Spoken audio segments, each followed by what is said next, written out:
अस्सलामुअलैकुम। Falcon academy में खुश आमदीद। उम्मीद करता हूँ सब लोग खैरियत से होंगे। आज हम आपके साथ शेयर करने जा रहे हैं ऑर्गेनाइजेशनल बिहेवियर MGT 502 का लेक्चर नंबर 3। तो इंशाल्लाह शुरू करते हैं। Summary of lecture number 2। Lecture number 2 में हमने क्या पढ़ा था?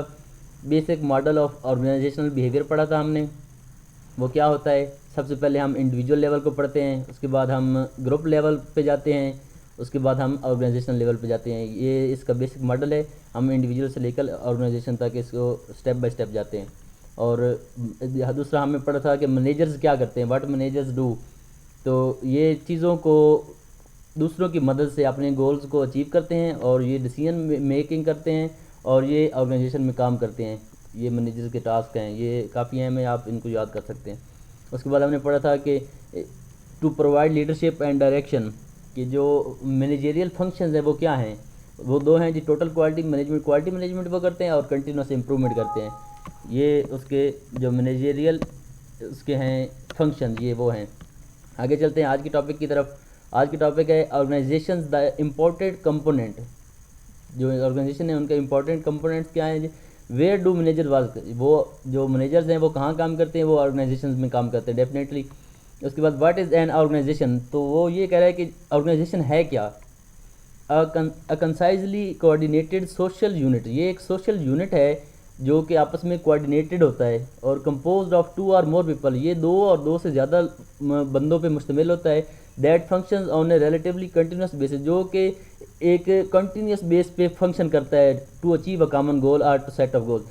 कि ये जो ऑर्गेनाइजेशन है ये एक सोशल यूनिट है, 2 या 2 से ज़्यादा बंदों का, जो कि कंटिन्यूसली मिलकर काम करते हैं एक कॉमन गोल को अचीव करने के लिए। ये ऑर्गेनाइजेशन की डेफिनेशन है। उसके बाद आपके व्हाट आर ऑर्गेनाइजेशंस, कि ऑर्गेनाइजेशंस क्या हैं? सोशल एंटिटीज़ हैं, ये सोशल लोगों की बनाई हुई एंटिटीज़ हैं। गोल ओरिएंटेड है, ये इनके एक मखसूस गोल होते हैं। डेलिब्रेटरी स्ट्रक्चर, इनके मखसूस स्ट्रक्चर होता है। Link to the external environment, और ये एक्सटर्नल एनवायरनमेंट के साथ लिंक्ड होती हैं। उसके बाद organisation a systematic arrangement of people to accomplishment some specific purpose, के एक स्पेसिफिक पर्पज़ को अचीव करने के लिए ये एक सिस्टमैटिक तरीके से लोगों की एक अरेंजमेंट है, ऑर्गेनाइजेशन का नाम है। जैसे आप इसने मिसाल दी हुई है कि ये VU को वर्चुअल यूनिवर्सिटी है, ये गवर्नमेंट की एजेंसी है, ये ग्रोसरी स्टोर है, स्टील मिल्स है, हॉस्पिटल्स है, ये सारी ऑर्गेनाइजेशंस के उसने नाम बताए हुए हैं। वर्चुअल यूनिवर्सिटी ऑर्गेनाइजेशन है, ये सारी यूनाइटेड नेशंस एक ऑर्गेनाइजेशन है, हॉस्पिटल्स एक ऑर्गेनाइजेशंस होते हैं, ये उसके एग्जांपल दिए हुए हैं। कंपोनेंट्स ऑफ एन ऑर्गेनाइजेशन, एक ऑर्गेनाइजेशन के कंपोनेंट्स क्या होते हैं? Task task an organisation mission purpose or goal for existence, जिसका टास्क क्या है? टास्क होता है जी इसका एन ऑर्गेनाइजेशन मिशन, पर्पज़ होता है और गोल, और इसका एक ख़ास गोल होता है। People the human resources of the organisation, जो लोग होते हैं वो होते हैं इसका ऑर्गेनाइजेशन का कोई भी जो ह्यूमन रिसोर्सेज होता है वो उसके लोग होते हैं। और जो स्ट्रक्चर होता है, ये मतलब ऑर्गेनाइजेशन किन चीज़ों से मिलकर बनती है? टास्क से मिलकर बनती है, उसके एक खास टास्क होता है, उसके बाद लोगों से मिलकर बनती है और इसका एक स्ट्रक्चर होता है पूरा। द मैनर इन विच और in organization work is to the micro level, ये मतलब स्ट्रक्चर है कि ऑर्गेनाइजेशन एक जो डिज़ाइन, जिस डिज़ाइन पे वो बेस करती है वो माइक्रो लेवल से शुरू होता है। कि जो डिपार्टमेंट्स होते हैं मुख्तलिफ की, उनकी डिवीजन, और उसके बाद overall organisation and design at micro level, कि एक इसका एक पूरा स्ट्रक्चर होता है शुरू नीचे से लेकर ऊपर तक। इसका मुख्तलिफ डिपार्टमेंट्स होते हैं, उनकी डिवीजन की होती है, तो इसका एक मखसूस स्ट्रक्चर होता है। उसके बाद टेक्नोलॉजी होती है, the intellectual and mechanical process use by, जो इसकी तरफ जो ये चीज़ें यूज़ करते हैं to transfer input and into products, कि जो उनकी इनपुट्स हैं उनको प्रोडक्ट्स में चेंज करने के लिए जो ये टेक्नोलॉजी इस्तेमाल करते हैं, जो सर्विसेज इस्तेमाल करते हैं, उसको टेक्नोलॉजी कहते हैं। तो आगे ऑर्गेनाइजेशन होती हैं 2 किस्म की, एक फार्मल होती है, एक इनफॉर्मल होती है। Formal versus informal organizations. Formal organizations क्या होती हैं? The part of the organization that has legitimacy and official recognition, कि ऐसी ऑर्गेनाइजेशन जो ऑफिशियली रिकॉग्नाइज्ड होती हैं वो फार्मल ऑर्गेनाइजेशंस कहलाती हैं। और उसके बाद जो इनफॉर्मल ऑर्गेनाइजेशन है, the unofficial part of the organisation, जो उनका ऑफिशियल पार्ट नहीं होता, जो ऑफिशियल रिकॉग्नाइज नहीं होती, उनको इनफॉर्मल ऑर्गेनाइजेशंस कहते हैं। तो basic systems view of organisation. Environment, के इन्वायरमेंट उसमें क्या होता है? इनपुट्स होते हैं, इनपुट्स को वो करती हैं ट्रांसफॉर्मेशन प्रोसेस। इनपुट्स में क्या चीज़ आती है, ह्यूमन आता है, फिजिकल मटेरियल आता है एंड इंफॉर्मेशन रिसोर्सेज आते हैं। ये सारे इनपुट्स हैं, इनको ये ट्रांसफॉर्मेशन प्रोसेस में डालते हैं और उससे आउटपुट लेते हैं। ये ऑर्गेनाइजेशन का एक पूरा इन्वायरमेंट होता है जिसमें वो काम कर रहे होते हैं। ये सिंपल सा है, आप इसको याद कर सकते हैं। ऑर्गेनाइजेशंस एज सिस्टम, ये एक पूरे सिस्टम, ऑर्गेनाइजेशन जो थे वो सिस्टम एज ए सिस्टम के तौर पे काम करती हैं। टास्क इन्वायरमेंट में क्या होता है, कंपटीटर्स होते हैं, उनके यूनियंस होती हैं, रेगुलेटरी एजेंसीज होती हैं, क्लाइंट्स होते हैं। ये पूरा एक रिवॉल्विंग सर्कल होता है। वो टास्क को फिर स्ट्रक्चर, टेक्नोलॉजी और पीपल जो लोग होते हैं उसमें काम करते हैं। ये पूरा मतलब आपस में इंटरकनेक्टेड होती है सारी चीज़ें। और बेसिकली मकसद क्या है कि इनपुट जो है ना उसको इन्होंने इस प्रोसेस में डाल के आउटपुट में कन्वर्ट करना होता है। ये इनका एक पूरा ऑपरेटिंग सिस्टम होता है। Where do we have organisation, हमारे ऑर्गेनाइजेशन की हमें ज़रूरत क्यों पड़ती है? They are more efficient individual acting independently, क्योंकि ये जो ऑर्गेनाइजेशन होती है ना ये इंडिविजुअल से ज़्यादा एफिशिएंट होती हैं, क्योंकि इसमें एज ए टीम लोग काम कर रहे होते हैं और ये इंडिपेंडेंट नहीं होता। ये मतलब इंडिविजुअल अलग अलग काम करने से बेहतर है कि आप एक ऑर्गेनाइजेशन में काम करें, क्योंकि ये इंडिविजुअल से ज़्यादा एफिशिएंट होती हैं। How does an organisation create value, कि जो ऑर्गेनाइजेशन है वो वैल्यू क्रिएट कैसे करती है? ऑर्गेनाइजेशनल इनपुट जो सॉरी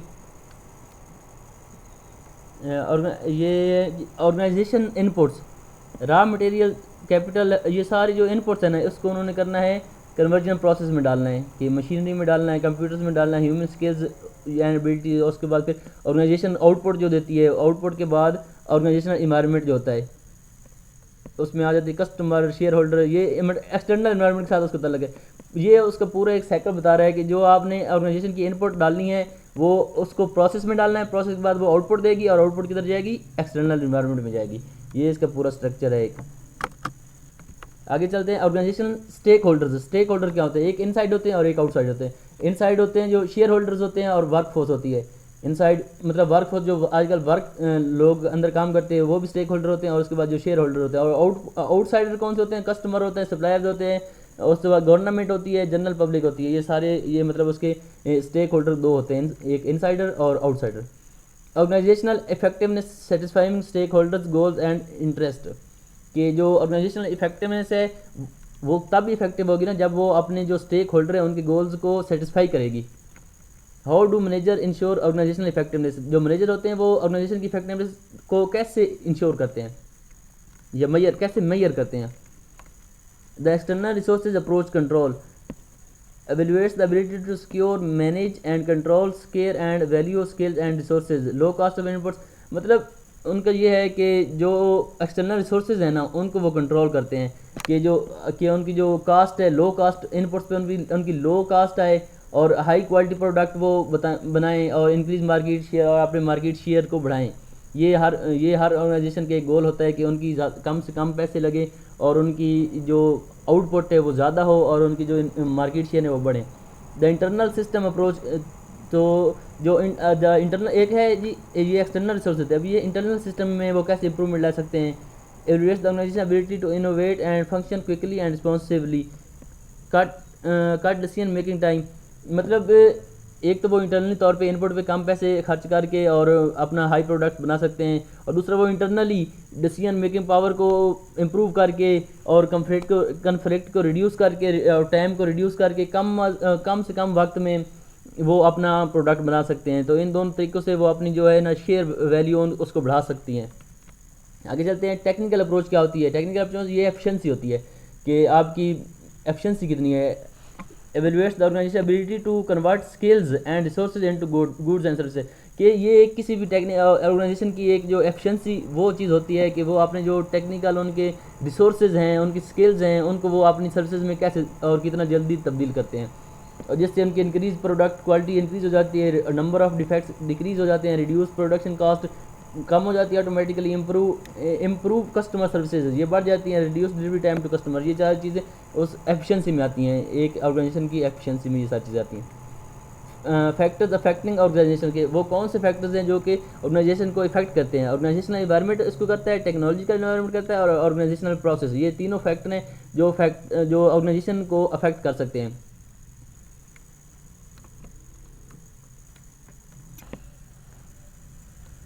आगे आप देख सकते हैं the evolving structure of organisation, कि ऑर्गेनाइजेशन का जो वो स्ट्रक्चर है वो इवॉल्व हो रहा है टाइम के साथ साथ। 90s 80s में आप देखें कि ऑर्गेनाइजेशन को इकट्ठी एक ही डिपार्टमेंट में पूरी वो होती थी, और 1990 में भी वही है, उसको थोड़ा इन्होंने डिक्रीज़ कर दिया था। उसके बाद 2000 के बाद ये मुख्तलिफ डिपार्टमेंट्स में तकसीम हो गई है, और अब ये मतलब इन्होंने जो एम्पावरमेंट है वो निचले लेवल पे भी जो है ना ऑर्गेनाइजेशन में वो दिन ब दिन जैसे जैसे टाइम आ रहा है तो वो छोटे लोगों तक पावर पहुंच रही है। तो मतलब ये मुख्तलिफ डिपार्टमेंट्स में डिवीजन करके आप ऑर्गेनाइजेशन को बेहतर कर सकते हैं, और टाइम के साथ साथ बेहतर हो रहा है इसका पूरा स्ट्रक्चर जो है। Watch words for organisation in these changing time, in time में पहले चेंज था, अब चैलेंज है। इसके बाद चेंज क्या है जी, too much change is equal to chaos and too little change stagnation. How do you view change, आप चेंज को कैसे देखते हैं, वो आपसे पूछ रहा है कि जो चेंज होना चाहिए कि नहीं होना चाहिए। खास साफ ज़ाहिर सी बात है कि आप लोगों को ज़्यादा से ज़्यादा अपॉर्चुनिटीज़ मुहैया करें, तो और वक्त के साथ साथ चेंज ज़रूरी है, जिसकी वजह से दिन ब दिन ऑर्गेनाइजेशन को आप इम्प्रूव कर सकते हैं। और आजकल के जो चैलेंजेस है ऑर्गेनाइजेशन के लिए वो क्या हैं जी, ग्लोबलाइजेशन कल्चर है, कि जो पूरी दुनिया एक ग्लोबल वर्ल्ड बनती जा रही है, ये एक बड़ा इसके लिए एक चैलेंज है ऑर्गेनाइजेशन के लिए। आजकल में मल्टीपल स्टेक होल्डर, आजकल बहुत सारे स्टेक होल्डर होते हैं एक ऑर्गेनाइजेशन में, ये भी एक बड़ा फैक्टर है। उसके बाद high quality and low cost, ये भी बड़ा चैलेंज है कि आप किस तरह हाई क्वालिटी को मेंटेन रख सकते हैं कम से कम खर्चे पे। उसके बाद रैपिड पेस ऑफ चेंज, और जिसके साथ साथ दुनिया चेंज हो रही है, तो वक्त के साथ साथ आप अपने आप को किस तरह जल्दी चेंज कर सकते हैं, ये सारे फैक्टर्स हैं जो कि आजकल एक चैलेंज हैं ऑर्गेनाइजेशन के लिए। तो द रिस्पॉन्स ऑफ ऑर्गेनाइजेशन, तो ऑर्गेनाइजेशन का क्या रिस्पॉन्स है किस्म के लिए, globalisation and cultural issues, going global and promoting diversity. उसके बाद rapid pace of change, restricting demanding for quality, ये सारे मतलब जो ऑर्गेनाइजेशन रिस्पॉन्स कर रही है इन चेंजेस के बारे में, वो सारे इसने ये बताए हुए हैं ये सारे। और उसके बाद रिस्पॉन्स ऑफ मैनेजर्स के रिस्पॉन्स क्या हैं, ये इसके भी वही सेम है कि वो जो ग्लोबलाइजेशन के इश्यूज़ हैं उनको समझे।